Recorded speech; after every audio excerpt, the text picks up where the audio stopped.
On the surface, the creator of the True Blood YouTube channel presented a familiar, low-stakes persona. He claimed to be a mere observer, a musician sitting in his kitchen, casually venting about minor internet disputes. This timeline tracks video production from December 2019 to September 2020. The output is staggering. In a single 60-day period, 281 attack videos were published. Mentions drove these spikes. Gabe Hoffman was targeted 920 times, and DeFango 210 times. When researchers parsed this corpus of nearly 700 videos, a clear picture emerged. A casual observer making commentary does not maintain this kind of cadence. This is the structural footprint of an obsessive grievance campaign. To sustain an attack on this scale, a creator relies on a specific linguistic architecture. It is a systematic process of dehumanization, a calculated vocabulary designed to strip targets of their humanity so they can be safely destroyed offline. The first step in this architecture is DARVO: deny, attack, reverse victim, and offender. Through dozens of videos, the creator repeatedly insists that he is the true victim, subjected to organized gang stalking by his own targets. This victim inversion serves a strict psychological purpose.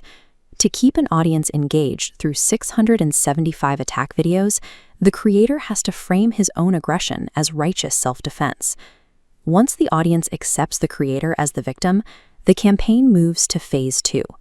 The targets are systematically stripped of their human names, traits, and dignities. Parsing the True Blood transcripts reveals the exact mechanics. Humans are routinely downgraded to pests. Across the corpus, individuals are referred to as jackals, ghouls, fleas, vermin, and things that can cause a plague. The rhetoric then escalates from pests to the supernatural. The transcripts contain 43 separate references to targets being infected with a demonic virus. By defining human beings as literal vermin or demons, the creator sends a clear psychological signal to his viewers. The target is entirely removed from normal social rules. You cannot negotiate with a plague. It has to be eradicated. With the targets stripped of their humanity, the campaign enters the third step, the unfalsifiable smear. The creator manufactures a high-stakes moral panic to frame the targets as an existential threat to society. In the True Blood corpus, this means fabricating accusations of severe crimes. The creator repeatedly calls one target an admitted pedophile, a completely baseless defamatory claim, while loosely tying other targets to sprawling elite trafficking networks.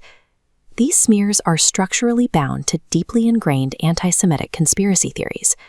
The creator continually labels targets as Zionist terrorists and invokes groups like the Jewish Defense League to cast his personal enemies as operators within a murderous global cabal.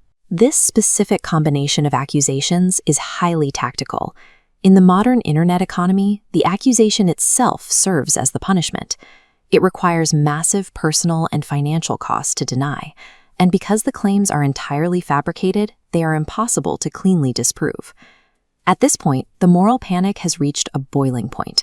The final step is translating that online rage into real-world permission. The transcripts capture this real-time escalation. He openly admits doxing female critics, attempts to weaponize a veteran's benefits, and narrates movements for physical confrontation. The ultimate function of this language is stochastic narration.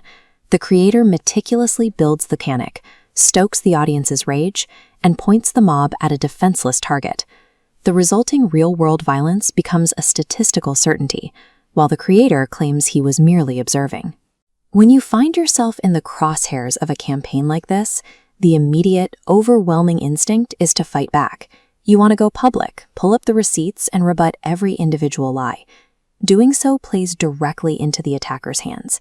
Rebutting a smear requires you to repeat it, which adopts the creator's framing, triggers the platform's algorithmic engagement loop, and gives them fresh material to spin into their next 10 videos. This flowchart visualizes the only effective way to break the cycle. Instead of litigating individual claims, you expose the behavioral machinery driving the campaign itself. You present the raw, undeniable statistics.